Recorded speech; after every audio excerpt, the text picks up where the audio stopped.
Anjali Sochpal was diagnosed with lupus in January of last year. The first symptom of the potentially debilitating disease noticed by the 22-year-old were two skin bumps at the back of her neck. This was observed while in class at the University of Guyana. Following that discovery, she sought medical attention from various institutions locally and further afield, but doctors insisted that she was fine and could not pinpoint the cause of the skin bumps. During a Zoom interview with this newscast on Tuesday, the University of Guyana student explained that after unsuccessfully seeking medical interventions, she started using antibiotics to aid the removal of the bumps. That was when she began experiencing severe symptoms of the disease. Then I started to get fevers and shortness of breath, joint pain, muscle pain, vomiting, nausea, hair loss, weight loss, ulcers in my mouth. It was just one thing after the next.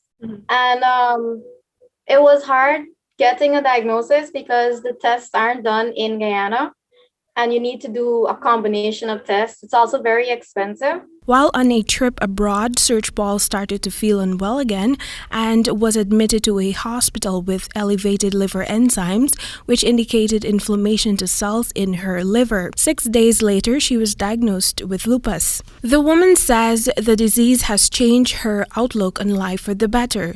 Following her diagnosis, she began to look for ways to make a difference for herself and others who face similar challenges. This saw the creation of the Lupus Foundation of Guyana, which Sochpal started with two friends. Starting the foundation, we have created a support group with other lupus patients. Most of them were diagnosed in their early 20s, which is something that I'm noticing now.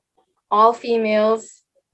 And we haven't been able to do as much as I wanted to do because of the pandemic, but we're still doing the most we can, spread awareness, create posters. We had the World Lupus Day. We had people wear their purple t-shirts to support lupus warriors. Sochpal has been relentless in advocating and bringing awareness to the disease through the formation of a support group. Noting that prior to her diagnosis, she was clueless about the disease, Sochpal strongly believes that there should be more education on the disease and support for persons living with it. Medically, I think doctors should listen to their patients. I had a doctor at a private hospital that was not listening to me, that was telling me that I was perfectly fine and there was nothing wrong with me, even though I could not recognize myself when I was looking in the mirror.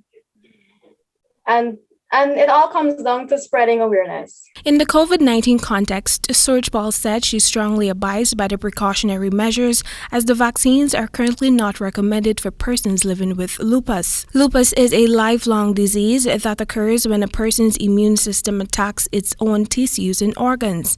Inflammation caused by lupus can affect many different body systems, including the joints, skin, kidneys, blood cells, brain, heart, and lungs. May is designated Lupus Awareness Month and May 22nd Lupus Awareness Day. Temika Rodney reporting for the HGP Nightly News.